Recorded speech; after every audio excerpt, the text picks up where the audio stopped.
Oke, bismillahirrahmanirrahim. Assalamualaikum warahmatullahi wabarakatuh. Innal hamdalillah wa syukrulillah la haula wala quwwata illa billah. Asyhadu an la ilaha illallah, asyhadu anna Muhammadan abduhu wa rasuluhu la nabiyya ba'da. Oke, selamat malam kawan-kawan sekalian. Udah bunyi belum nih ya? Bismillah. Sudah ya? Sudah belum? Coba cek dulu. Sudah. Bismillah. Tapi kurang keras nih. Malam-malam udah ngantuk ya nih ya. Baik kawan-kawan sekalian, nih malam hari ini kita mencoba untuk menyapa teman-teman di kesempatan malam. Gak tahu ini hari Ahad pengennya cuap-cuap di mic. Dan malam hari ini alhamdulillah ketika dari sore tadi diguyur hujan, suasananya dingin. Mudah-mudahan ini bisa menemani teman-teman semuanya di malam hari ini ya. Teman-teman yang sedang barangkali mau tidur atau apa gitu ya. Kita mau apa ini? Ngobrol aja. Ya, kita mau ngobrol apa maksudnya? Karena ini di atas ini kan ada ini apa namanya, podcast Samara gitu kan. Nah, ini semuanya ya bagaimana pembicaraan kita itu menuju kepada Samara, Sakinah, Mawaddah Warahmah begitu. Oke. Nah, gimana? Kalau tadi ya bicara tentang hujan ya. Subhanallah, tadi kan memang hampir setiap tempat hari ini diguyur, bahkan di beberapa tempat ada yang sampai banjir ya. Sampai banjir ya. Meluap di beberapa tempat ya, itu sampai ngeri ketika melihat di media sosial tadi. Masya Allah, sebenarnya satu sisi hujan itu juga mendatangkan sebuah rahmat sendiri, meskipun satu sisi juga ada bahayanya ya. Tapi alhamdulillah di tempat kita tadi banjirnya tidak begitu deras, tidak sampai banjir ya, maksudnya hujannya tidak sampai banjir. Bahkan saya ingat tadi ketika si kecil kita minta izin untuk ikut hujan-hujanan, boleh tidak, karena saya merasa insya Allah kondisi hujannya aman. Dan kita coba terangkan untuk hujannya tidak di bawah guyuran atap dan sebagainya, langsung dari langit. Bismillah. Tadi Umi mengizinkan si kecil kita untuk hujan-hujan tadi Bi, karena ketika ingat hadisnya Rasulullah itu, justru ketika hujan datang itu kan kita diminta untuk, di zaman Rasulullah dulu ya, justru diminta barang-barangnya dikeluarkan untuk dicuci di situ ya. Dan ini menunjukkan hujan ya, hujan itu mendatangkan rahmat tersendiri. Jadi Masya Allah, ketika memang anak kita meminta izin untuk main hujan-hujanan, kenapa kita larang ya?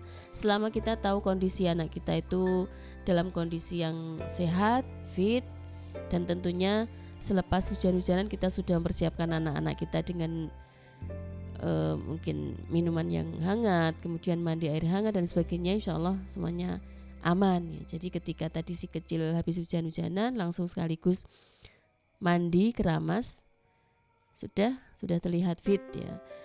Dan alhamdulillah tidak sampai terjadi banjir ya. Kita juga mengiringi dengan kondisi hujan yang ada dengan doa Allahumma shayban nafi'a, ya Allah, mudah-mudahan Allah mendatangkan hujan ini hujan yang bermanfaat. Dan bagi daerah tertentu ya yang memang sedang dilanda banjir, mudah-mudahan segera surut airnya, kemudian juga semuanya dalam kondisi yang sehat ya, tidak terjadi apapun di luaran sana.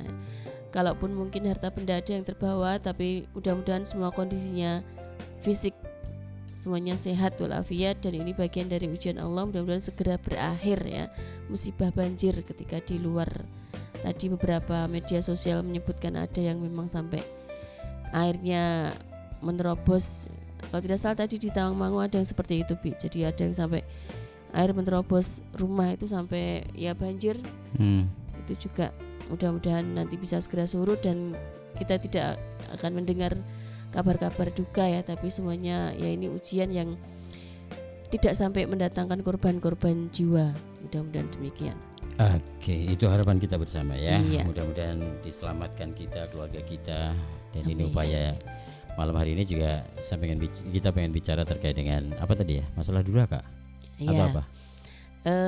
Sedikit tadi di awal kita ingin membincangkan tentang, kalau biasanya kan kita mendengar ada istilah anak yang durhaka kepada orang tua nih Bi. Ternyata Jadi ukukul walidain, anak yang durhaka kepada orang tua. Tapi hari ini kita mau mengubah bahwasanya kita sebagai orang tua ternyata juga ada istilah orang tua durhaka kepada anaknya. Ini kan juga mungkin beberapa yang tidak tahu ya bahwasanya ada orang tua yang memang durhaka kepada orang tuanya itu ada. Jadi tidak hanya anak yang durhaka kepada orang tua, tapi orang tua yang durhaka kepada anaknya. Bisa jadi anak-anak yang durhaka kepada orang tua itu justru diawali dari orang tua yang mendurhakai anaknya terlebih dahulu. Nah makanya jadi ini nggak kebalik ya mungkin ini ya. iya, makanya mungkin dia di malam ini kita coba ngobrolin bersama. Apa ada sih orang tua yang durhaka kepada anak-anaknya? Dan harapannya kita jangan sampai menjadi orang tua yang kemudian durhaka kepada anak-anak kita. Satu hal sebelum kita menuju ke sana itu kan ada satu dikisahkan begini. Ada dua orang laki-laki dan perempuan yang akan memasuki surga di yaumil akhirah nanti. Ketika dia akan masuk, sudah membuka pintu, tinggal melangkahkan kaki masuk ke dalam surga. Tapi apa yang terjadi? Ada seorang yang berteriak dari kejauhan, ya Allah, saya nggak rela kalau dia itu masuk surga. Saya tidak rela kalau dua orang itu masuk surga. Nggak rela kalau perempuan laki-laki itu masuk surga. Dan usut punya usut, ternyata gara-gara dua orang itu saya nggak kenal Allah, saya nggak kenal Rasulullah, saya nggak bisa ibadah dan sebagainya. Usut punya usut, ternyata dia adalah orang tuanya manakala berada di dunia dia tidak pernah memperhatikan akan akhlaknya, ibadahnya, tidak dikenalkan dengan Allah, tidak dikenalkan dengan Rasulullah. Maka kemudian terhalanglah dia masuk surga karena pada waktu di dunianya menyanyiakan amanah yang bernama anak tadi. Mungkin ini yang bisa disampaikan dengan durhakanya orang tua kepada anak ya. Iya. Ketika saya sempat membaca sebuah buku itu kaget juga, Bi. Jadi di situ disebutkan ada sebuah kisah itu ya. Kisah yang menunjukkan bahwasanya ternyata ada orang tua yang memang digelari durhaka kepada anak-anaknya. Jadi suatu ketika itu ada seorang bapak itu ya.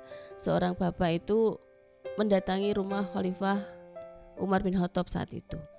Jadi sang bapak tadi mengadukan anaknya yang tanda kutip jadi menurut si bapak anaknya tadi durhaka kepada beliau. Sampai akhirnya beliau menyampaikan, wahai Khalifah Umar bin Khattab, saya minta tolong nasihati anakku, anak laki-lakiku ini. Wahai Khalifah Umar bin Khattab, tolong nasihati anakku ini sudah durhaka kepadaku. Itu yang diadukan. Lantas Khalifah Umar juga tidak langsung kok mengatakan mana anaknya, langsung saya nasihati, tidak. Tapi Khalifah Umar bin Khattab, Masya Allah, beliau tipikal Amirul Mukminin yang memang tidak langsung menerima apapun mentah-mentah. Tapi beliau memang ingin tabayun dulu ya, check and recheck. Apa benar? Sampai akhirnya Khalifah Umar bin Khattab menanyakan kepada sang bapak tadi, wahai sang bapak, mana anakmu? Kalau bisa kamu bawa ke sini anakmu itu, akan aku tanyakan. Kemudian benar, sang anak yang menurut bapaknya tadi dia sudah mendurhakai ayahnya, kemudian lantas dibawa ke tempat Khalifah Umar. Ketika sudah hadir di rumahnya Khalifah Umar bin Khattab, kemudian beliau bertanya kepada si kecil tadi, wahai anak si Fulan, apakah kamu benar durhaka kepada ayahmu ini? Itu kata si laki-laki tadi. Kemudian sang anak tadi bertanya, sebelum dia menjawab dia bertanya dulu, wahai Amirul Mukminin, boleh nggak aku bertanya? Boleh, silakan. Sebenarnya tugas seorang ayah itu apa sih? Saya ingin tahu, wahai Amirul Mukminin. Kemudian sang Khalifah Umar menjawab, iya, sebagai seorang ayah, orang tua itu sebenarnya dia punya beberapa kewajiban. Itu kata Khalifah. Lantas apa saja kewajiban sang ayah tadi? Kemudian apa jawabannya? Sang Khalifah Umar bin Khattab menjawab, ada 3 kewajiban yang harus dilakukan oleh seorang ayah kepada anaknya. Nah ini BI nanti ada 3 ya? Iya, ada 3. Apa wahai Khalifah Umar? Sang bapak juga diminta mendengarkan. Silakan dengarkan. Yang pertama, kewajibannya seorang ayah itu adalah mencarikan calon istri yang baik untuk calon anak-anaknya besok. Jadi kewajiban seorang ayah, seorang laki-laki ketika belum menikah itu memang kewajibannya mencari istri untuk anak-anaknya kelak, itu istri yang solihah. Itu kewajiban yang pertama. Lanjut, kewajiban yang kedua adalah memberi nama yang baik untuk anak-anaknya kelak. Nah, itu yang kedua. Dan yang ketiga, mengajarkan anak-anaknya dengan ajaran Al-Quran. Nah, itu yang disampaikan oleh Khalifah Umar bin Khattab. Jadi ada 3 kewajiban. Lantas sang anak tadi langsung menyampaikan, nah, kalau begitu saya ingin menyampaikan kepada engkau wahai Khalifah Umar, coba apa yang ingin kamu sampaikan? Kemudian Khalifah bertanya dan si anak tadi pun menjawab, wahai Khalifah Umar, perlu engkau ketahui, saya ini dilahirkan dari seorang ibu yang ibu saya berasal dari kaum Majusi. Nah, jadi kan yang pertama sudah gugur itu. Jadi saya ini lahir dari seorang ibu Majusi. Itu ada riwayat mengatakan seperti itu. Kemudian yang kedua, tahukah engkau wahai Khalifah Umar, saya ini diberi nama oleh ayahku ini dengan nama yang tidak bagus, Ju'al. Ada yang menyebutkan Ju'al itu artinya kumbang kelapa, ada yang menyebutkan Ju'al itu jadi-jadian. Jadi beberapa versi menyebutkan arti nama itu beda ya. Jadi artinya namanya itu memang arti yang jelek nih. Kemudian yang ketiga, wahai Khalifah Umar, saya sejak lahir sampai sekarang itu tidak pernah diajarkan Al-Quran oleh ayah saya ini. Jadi kalau begitu ayah saya belum menjalankan 3 kewajiban yang kau sampaikan tadi wahai Khalifah Umar. Itu kata sang anak. Kemudian Khalifah Umar, lantas apa jawabannya? Oh, kalau begitu wahai sang bapak, engkau sudah mendurhakai anakmu sebelum anakmu ini durhaka kepadamu. Jadi bisa jadi orang-orang atau anak-anak yang durhaka itu melakukan seperti itu karena memang dari orang tuanya sendiri belum memberikan contoh yang baik untuk anak-anaknya. Nah, maka juga kita sebagai orang tua pun sama ya. Naudzubillah min dzalik, ketika memang kita 3 hal tadi tidak kita laksanakan, mungkin nanti bisa kita telisik bersama. Yang pertama, Abi dulu mencari istri gimana?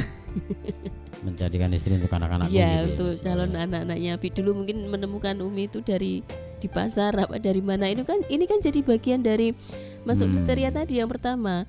Kalau memang jadi dapatnya istri dari mungkin dari mana yang tidak jelas dan sebagainya, ya itu alamat barangkali ya. Kalau tadi kan dari Majusi ya, memang secara akidahnya tidak benar. Nah, itu kan berarti ya tidak mungkin anaknya mungkin nanti jadi durhaka, kan bisa jadi karena memang yang pertama didapatkan dari yang tidak jelas misalkan. Nah, itu kalau Abi dulu gimana? Ya, artinya sebelum ke sana itu saya juga, ini kan ada 3 kan tadi kan. Pertama, kalau saya pernah bacaan itu, yang pertama itu justru memberikan nama yang baik kepada anaknya. Kemudian yang kedua, memberikan tarbiyah yang baik, artinya pendidikan yang baik kepada anak-anaknya. Kemudian yang ketiga baru menikahkannya atau mencarikan jodoh ketika sudah sampai pada usianya, kan begitu. Itu urutannya kan kayak gitu. Hari memberikan nama yang baik. Nama yang baik ini kan biasanya pada ketika kita melahirkan anak, nama itu biasanya disemayamkan, betul ya, disematkan pada anak itu kan ketika anak berusia 7 hari, manakala dia itu diakikohi kan gitu kan, diakikohi, disembelihkan kambing, kalau 1 untuk perempuan, kalau laki-laki ya 2 kan gitu. Nah, pada waktu itu di hari ke-7 itu masa akikoh itu seorang anak harus diberikan nama dan berikan nama yang baik untuknya. Kenapa nama yang baik? Contoh nama yang baik, Tri Handayani, itu nama baik gak nih? Tri Handayani. Ini nama baik kan, Tri Handayani. Jadi ini secara rasional kita saja, kalau kita kaitkan dengan hari ini gitu misalnya, anak-anak itu kan coba lihat anak-anak sekarang ini namanya kan bagus-bagus. Siapa namanya, Safira Salsabila Al-Arif misalnya gitu kan, ada lagi Rufaida Al-Aslamiyah, itu kan bagus-bagus, Fatihul Ula Al-Arif, Faza Abdurrahman Arif, itu kan nama yang bagus-bagus sekalian. Coba kalau misalnya kita punya anak, misalnya anak kita yang dengan nama yang kurang baik, misalnya apa ya, nama nggak baik itu apa biasanya misalnya, kalau orang dulu lah, misalnya orang dulu saja, bukan saya bilang nggak baik, misalnya orang dulu lahirnya hari Senin dinamakan Senin gitu kan, hari Selasa ya ya dan seterusnya lah, Rabu, Rebu, Kemis, Kemis itu kalau misalnya saat ini kita menamakan dengan hal semacam itu bersama dengan kawan-kawannya di sekolah misalnya, Umi yang sebagai guru misalnya ya, ada murid-muridnya di absen satu, ini namanya Siti Zulaikha Al-Zahra, Rohman, Abdul Rahman dan bla bla bla, sampai pada Rebo, Mas Rebo, itu kan ada sesuatu yang beda. Anak itu akan justru secara psikologisnya pun juga akan ini, oh aku kok jenengku koyo ngene ya, itu kan. Itu guys, orang tua memberikan nama yang baik, bukan nama yang baik. Sering saya menyampaikan nama yang baik itu bukan berarti ya iyalah kalau misalnya kita ambil dari Al-Quran bisa jadi, tapi tidak serta-merta kita ngambil misalnya baru lahir anak wanita dinamakan Al-Baqarah, itu kan bukan seperti itu. Kan ada beberapa ini Bi, ada yang orang tua ambil nama keren dari istilah-istilah asing yang ternyata ketika dicari maknanya justru maknanya yang kurang bagus. Bahasa keren misalkan dari Jerman atau di mana kelihatannya kan bagus sekali tapi ternyata maknanya kurang bagus, kan juga ada. Maka memang dari sisi orang tua juga perlu memahami sebelum mencarikan nama untuk anaknya ya artinya dulu, artinya yang ketika sudah menemukan nama itu artinya dicari dulu, dilacak dulu. Itu kan juga bagian dari penting. Ada orang dulu itu yang sekarang kan tetangga kita ada yang namanya Bu Musrikah gitu, Musrik misalnya Bu Musrikah, nggak tahu itu karena memang ketidaktahuan atau apalah, kita nggak tahu. Nah itu yang pertama, nama yang baik. Yang kedua tadi tarbiyah yang baik, pendidikan yang baik. Jadi tugas kita lah memberikan pendidikan kepada anak kita itu. Ya sama seperti sekarang ini misalnya dalam masa-masa ini kan bulan-bulan Desember, masa-masa ketika kita harus mencarikan anak misalnya. Kayak kita ini kan sedang mencari sekolah untuk anak kita yang kedua itu, si Fafa itu pengen masuk ke pondok itu kan. Ya sudah, kita ya berusaha untuk mencarikan, walaupun kemudian mahal-mahal sih sekarang sekolah itu. Satu masuk sekolah aja bisa 22 juta, kemarin harusnya 21, 2 juta, 12 juta, 14 juta kan gitu kan sekarang itu kan. Dan itu sebagai orang tua ya memang kewajiban kita memberikan tarbiyah yang baik, mencarikan sekolah yang baik, mencarikan pendidikan yang baik, mencarikan guru yang baik dan sebagainya. Dan itu tugas kita karena demi masa depan dia. Itu agar kita tidak disampaikan sebagai seorang yang durhaka kepadanya. Maka hak-hak mereka harus kita cukupi, hak-hak mereka harus kita berikan, hak mereka untuk sekolah, hak mereka untuk belajar, hak mereka bla bla bla dan sebagainya harus kita itu sebagai kewajiban hak anak, dan itu kewajiban kita.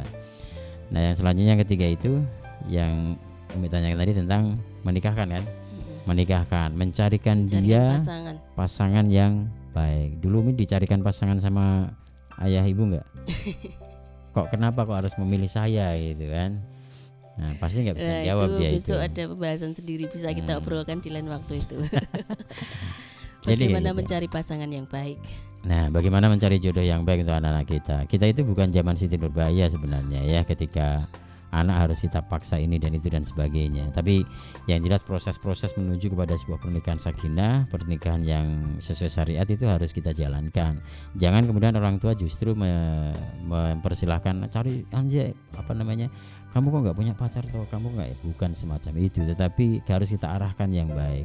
Ada proses-proses yang harus dilalui di dalam syariat itu begini, jangan sampai itu dilanggar. Itu kan harus kita fahamkan kepada anak kita gitu kan. Apalagi di era yang seperti sekarang ini ketika medsos sudah sedemikian rupa, Facebook, anak-anak kita itu kan juga semuanya punya IG namanya. Walaupun abi uminya nggak pernah ngasih tahu IG seperti ini, tapi mereka bisa bikin sendiri, mereka bisa update status sendiri dan sebagainya. Was-was juga saya sebenarnya itu kan. Umi ya yang bikinnya. Umi nggak tahu. Umi ini nggak bisa ini main IG dan macam-macam. Yang jelas kan memang sering kita sharingkan ke mereka, kita ajak diskusi mereka. Kita diizinkan untuk melihatnya, kita pantau. Itu kita pantaunya lewat itu. Dan tentunya memang ya ini sisi buruknya ketika anak sudah diawali boleh untuk pegang HP ya, karena awalnya mungkin dari daring. Akhirnya yaitu betul-betul satu sisi yang buruk juga ketika anak sudah pegang HP di situ.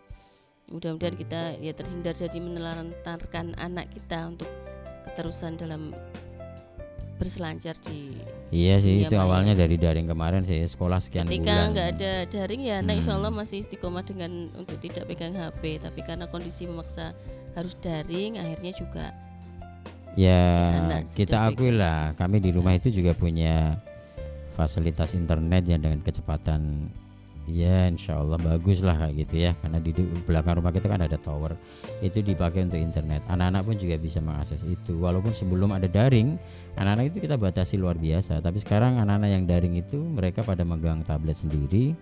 Kemudian dari pagi sampai kadang sampai siang ya, itu mereka harus di depan mengerjakan soal-soal dari guru lewat daring dan sebagainya. Nah apa boleh buat, mereka juga harus punya itu. Tapi juga harus tetap dikontrol, diawasi dan sebagainya. Lawang dari sisi TV saja, kita sebenarnya kan punya TV ya. Kita itu TV sebenarnya ada sih, tapi layar monitornya kita pakai untuk monitor komputer, makanya nggak bisa mereka nonton TV di rumah. Dan ya kayak gitu sih sebenarnya, ada plus minusnya sebenarnya sih. Karena misalnya TV itu kita batasi juga info, kemudian news, berita dan sebagainya, terkini dan sebagainya kan kadang lewat TV lebih cepat. Tapi juga di medsos pun sebenarnya lebih cepat juga sih sebenarnya sih.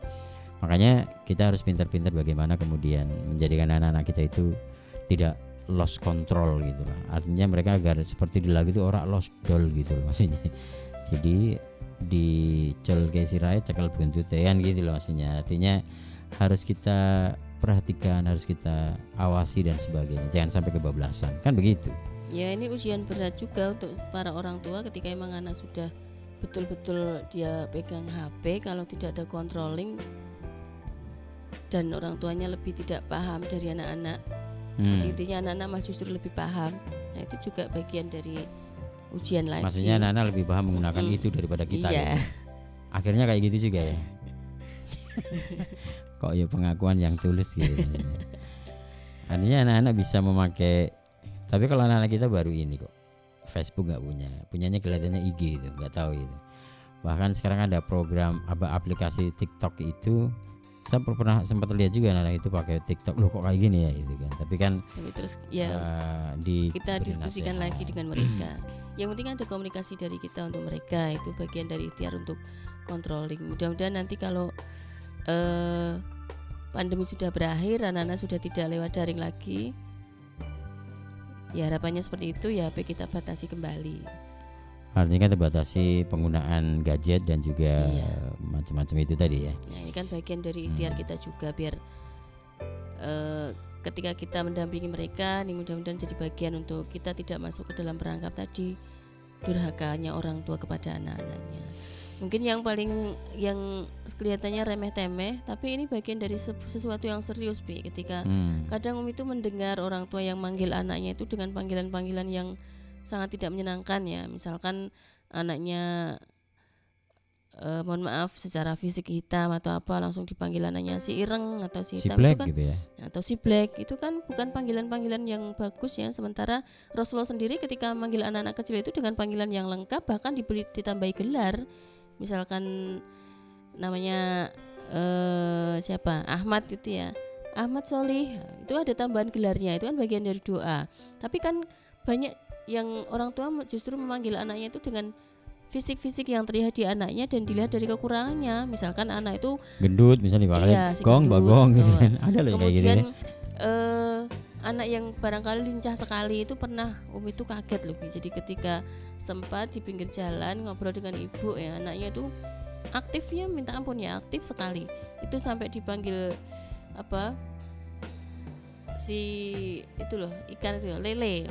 Apa sih? Polai kok koyo lele. Jadi memanggil anaknya itu dengan panggilan-panggilan yang diseumpamakan dengan hewan yang memang sesuai fisiknya. Jadi kayak uceng, kayak lele, itu manggil anaknya seperti itu. Itu kan naudzubillah min dzalik. Padahal anaknya nama aslinya itu bagus sekali, tapi karena fisik yang seperti itu, orang tua yang manggilnya seperti itu, kan jadi sebuah ucapan atau doa yang setiap hari dilakukan, disampaikan secara tidak langsung. Maka ini panggilan-panggilan yang tidak baik kan, ya naudzubillah, bisa jadi masuk kategori tadi orang tua yang durhaka. Jadi jangan sampai menyalahkan anak kita kalau kita panggil juga nggak segera menjawab, karena memang kita yang mendahuluinya untuk mendurhakai anak sebelum anak kita mendurhakai kita.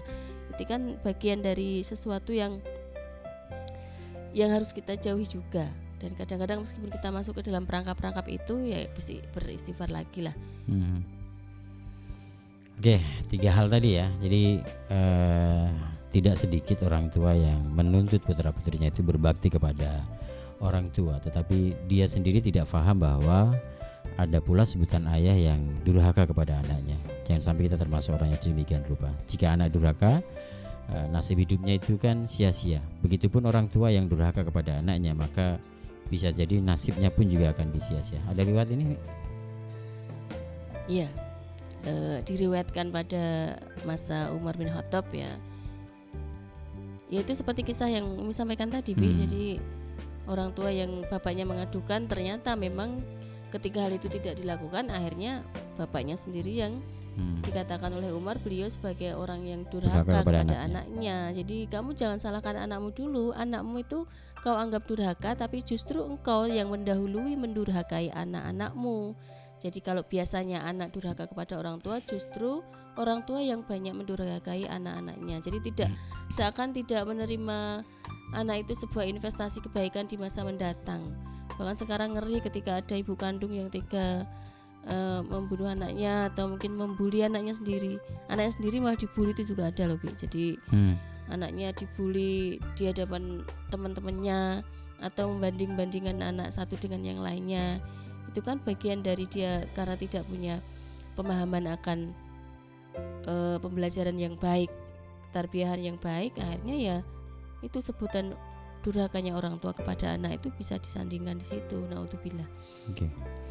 Jadi ayah yang durhaka itu tanda-tandanya itu kalau bisa kita simpulkan itu adalah tidak menyayangi. Yang pertama, tidak menyayangi secara lahir batin istri yang menjadi sumber belajar pertama kali anak kandungnya. Jadi ibu itu kan al-ummu madrasatul ula. Nah, itu yang pertama. Yang kedua, berkata kasar dan tidak memanggil putra-putrinya dengan sebutan yang baik. Tadi kan misalnya gong, Rene gong gitu kan. Itu kan juga sesuatu yang gak baik. Yang ketiga, tidak mendidik putra-putrinya dengan pendidikan yang baik dan bermanfaat untuk masa depan mereka. Artinya ya kita punya kesempatan lah sekarang untuk bagaimana kemudian sekarang pondok pesantren, sekolah agama dan sebagainya itu luar biasa. Pondok tahfidzul Quran juga luar biasa. Bagaimana kemudian anak-anak kita itu kita berikan pendidikan yang baik untuk mereka. Kita masuk ke dalam sekolah-sekolah atau pondok pesantren yang di situ ada ilmu agamanya, ilmu dan pokoknya lengkap lah di situ. Jangan sampai kemudian kita biarkan begitu saja kondisi tarbiyah mereka sehingga hampa hidupnya, hampa hatinya, jauh dari Allah, nggak kenal Allah, nggak kenal Rasul dan seterusnya. Dan kalau Umi bisa menambahkan, justru mungkin ketika masuk pondok kok biaya mahal, itu sebenarnya nggak sebanding dengan ketika anak di rumah dan mandorotnya atau keburukannya banyak, Bi. Jadi kalau kita bandingkan ketika anak di rumah sementara dia berselancar dengan HP setiap hari melanglang buana kemana-mana yang kita tidak tahu, kemudian malah justru maksiatnya banyak. Ketika dibandingkan dengan dia sudah di pondok di sekolah yang baik, kemudian biaya mahal kan, yaitu nggak sebanding. Jadi masya Allah, jadi tidak mahal itu insya Allah bukan jadi sebuah ukuran ketika kita tahu nilai hikmah di balik itu begitu luar biasa ya. Kalau anak kita bisa sampai menjadikan Al-Quran itu dicintainya setiap hari, dibacanya setiap hari, dihafalkannya, itu dengan biaya yang mahal itu insya Allah tidak begitu ini. Dan ya tetap kita upayakan ini. Jadi ini ada juga Ibnul Qayyim al-Jauzi dalam kitab Tuhfat al-Maudud ya, juga ini pernah menyampaikan bahwa barang siapa yang menyanyiakan pendidikan yang berguna untuk masa depan anaknya dan putra-putrinya, dibiarkan begitu saja, maka sungguh dia itu menjadi orang tua yang paling merugi gitu kan. Nah, kebanyakan anak itu menjadi rusak moralnya, rusak akhlaknya, itu disebabkan faktor orang tua juga yang menyia-nyiakan pendidikan anaknya.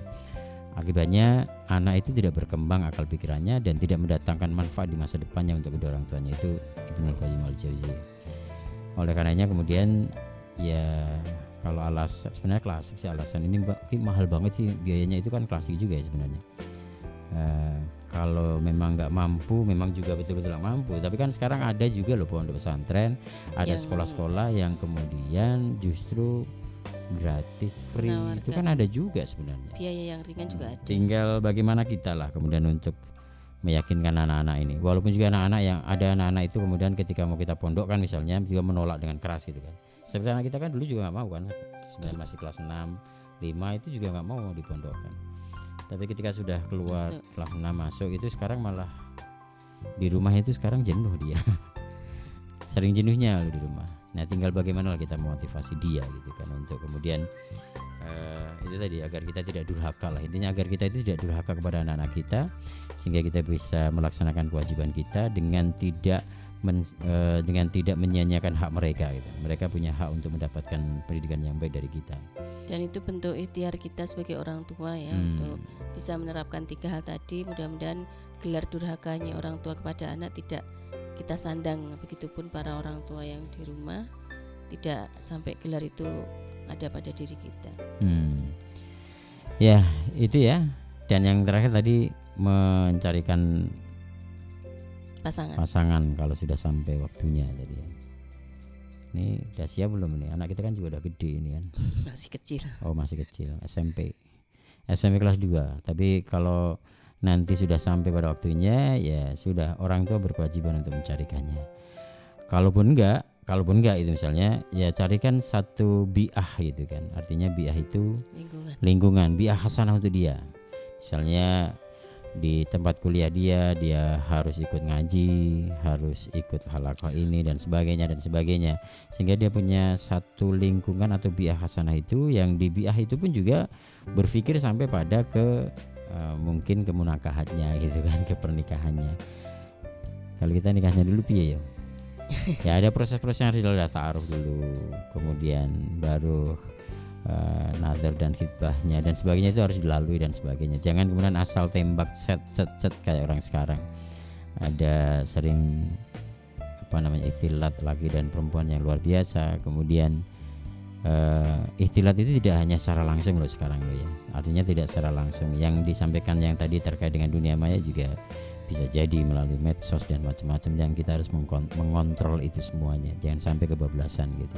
Pokoknya intinya kita carikan bi'ah yang baik dulu untuk anak-anak kita, bi'ah hasanah untuk anak-anak kita, lingkungan yang baik untuk anak-anak kita, yang kemudian kedepannya mudah-mudahan akan bisa lebih tertata anak ini gitu. Intinya gini, kita itu sebagai orang tua itu kan gini, tugas kita itu sebenarnya mengenalkan dia pada Allah, mengenalkan dia pada Rasulullah, kemudian ngajak dia ibadah.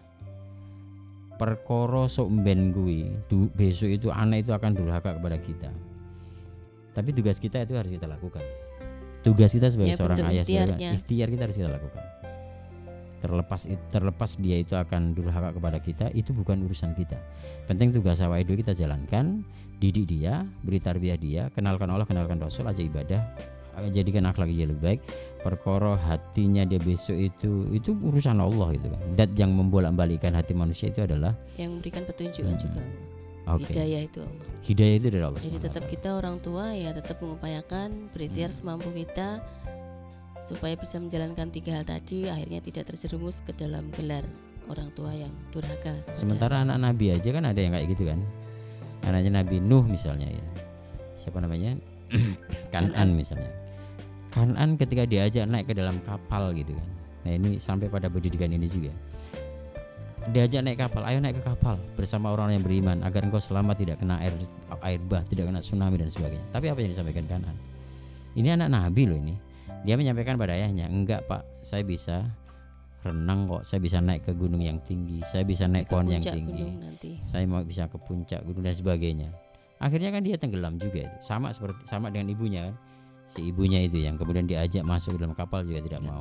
Maka ini sebenarnya ini ada materi lain, korelasi antara akhlak ibu dengan akhlak si anak. Itu nanti ada korelasinya. Yang itu nanti tercermin dalam kisahnya Ibrahim dan Siti Hajar, Ismail dan seterusnya, itu ada. Besok mungkin kita akan bahas di lain waktu gitu kan. Jadi artinya ada Asyah dengan Nabi Musa. Iya, ada kayak gitu itu. Ada korelasinya seorang ibu yang kemudian tadi disebutnya Al-Ummu Madrasatul Ula. Dia itu sekolah pertama bagi anak-anaknya, sehingga kemudian akhlak anak itu seperti apa? Anak itu banyak kemudian meniru ibunya. Karena memang waktu jumpa anak dengan ayah dan waktunya jumpa anak dengan ibu itu tentu lebih banyak ibu dengan anaknya. Mayoritasnya kan kayak gitu, mayoritas ya, bukan semua sih, mayoritas. Tetapi kemudian kalau itu kita membiarkan saja terhadap akhlak dia, kita tidak artinya kita biarkan saja, ya sudah. Artinya seorang suami seperti saya juga punya kewajiban untuk mendidik seorang istri ini agar bisa memberikan tarbiyah yang baik kepada anak-anaknya, kan begitu kan, lewat makanan yang halal, lewat nafkah yang halal, kemudian lewat tarbiyah kepada istri dan sebagainya. Karena memang anak itu seringnya kepada ibunya, kan begitu. Ini bahasan aja nanti ya. Ya. Jangan tuh. Oke, jadi kayak gitu. Ada lagi disampaikan ini. Kawan-kawan kita yang nonton ini, selamat malam juga. Terima kasih. Bahasan anak durhaka kepada orang tua yang durhaka kepada anak. Barangkali lain kesempatan bisa kita lanjutkan ya. Setengah jam aja nggak apa-apa. Cukup sedikit saja nggak apa-apa. Ada lagi? Sudah? Cukup. Oke kawan-kawan, terima kasih ya malam hari ini sudah menemani kita ngobrol berkah, ngobrol barokah, podcast Samara. Mudah-mudahan anak-anak kita menjadi solihah. Amin. Mudah-mudahan istri saya juga solihah. Amin. Dan kerenkan diri, maka orang-orang di sekitarmu juga akan menjadi keren insyaallah. Insyaallah. Bukan kerenkan diri kemudian nikah dini, bukan kayak gitu. Itu saling mafilah itu. Dalam bukunya apa dulu ya? Bukunya apa ya itu? Lupa, yang buku warna kuning itu loh, bukunya apa ya? Saling ya mafilah. kerenkan dini itu. Judulnya itu dah. Kerenkan diri. Baru nikah dini ini. Saya terlambat dulu itu. Tahu buku itu setelah nikah masalahnya. Coba kalau sebelum nikah. Enggak ketemu Umi. Enggak. Oke, pamitan. Ayo. Ya, demikian tadi ya sedikit obrolan kita. Intinya emang kita ingin mencoba untuk sering-seringlah ini jadi bagian dari interaksi kami ya. Jadi memang berkeluarga, bersuami istri itu komunikasi sangat penting, dan bagian dari interaksi itu ketika kita saling ngobrol bareng seperti ini. Dan malam ini kita ngobrolnya tidak hanya kita berdua ya Bu ya, tapi juga mengajak teman-teman semuanya yang mau bergabung. Ini bagian dari obrolan. Jadi suami istri itu akan terlegakan ketika ada sebuah permasalahan dan sebagainya kalau diobrolkan bersama-sama. Nah ini bagian dari ngobrol santai antara suami dan istri itu. Dan terlebih untuk malam ini kita membahasnya tentang anak-anak kita ya, tentang anak-anak kita semuanya, bahwasanya kalau kita mengatakan mungkin ada anak yang durhaka, tapi kita lihat dulu diri kita masing-masing, sudah durhaka belum apa ada anak kita. Kalau kita orang tuanya durhaka, ya jangan salahkan kalau anak kita durhaka kepada orang tua. Bisa jadi kita yang mendahului mendurhakai mereka. Maka bismillah, bersama-sama kita mengupayakan bagian dari ikhtiar kita sebagai orang tua untuk mencoba menggawangi dan menjadi bagian dari qudwah hasanah sebagai orang tua yang menggawangi anak-anak kita untuk menuju ke dalam kehidupan yang lebih baik atas dasar keteladanan dari kita, atas dasar nasihat-nasihat dari kita, atas dasar petuah-petuah kita sebagai orang tuanya, sehingga kita terbebas dari gelar orang tua durhaka kepada anak-anaknya. Bismillah, itu barangkali. Oke, terima kasih ya kebersamaannya ya. Mohon maaf bila ada banyak salah kata, lain kesempatan bisa kita berjumpa kembali. Ini kan kita baru pertama untuk podcast Samara ini. Mudah-mudahan besok-besok bisa ada lagi. Mungkin sehari 3 kali, atau mungkin kayak minum obat gitu ya, atau apalah. Oke, terima kasih. Kita tutup doa kafaratul majelis. Alhamdulillah, subhanakallahumma wa bihamdika, asyhadu an la ilaha illa anta, astaghfiruka wa atubu ilaik. Assalamualaikum warahmatullahi wabarakatuh. Waalaikumsalam warahmatullahi